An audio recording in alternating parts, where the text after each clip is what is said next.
లేదమ్మా, ఏందో అనుమానం ఉంది.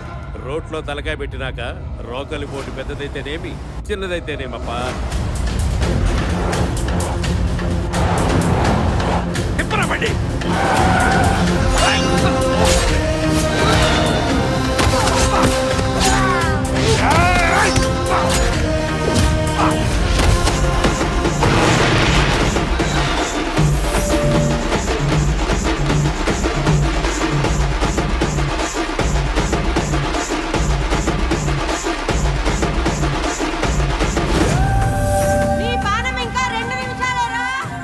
ఎందుకన్నా మంచిది ఇంటి మీద కనీసం తింటారా? మళ్ళీ మన రెడ్డి నాన్న సంపేకి వచ్చినారు చూడండి రా. అయ్యని హాస్పిటల్ తీసుకుపోవాలా?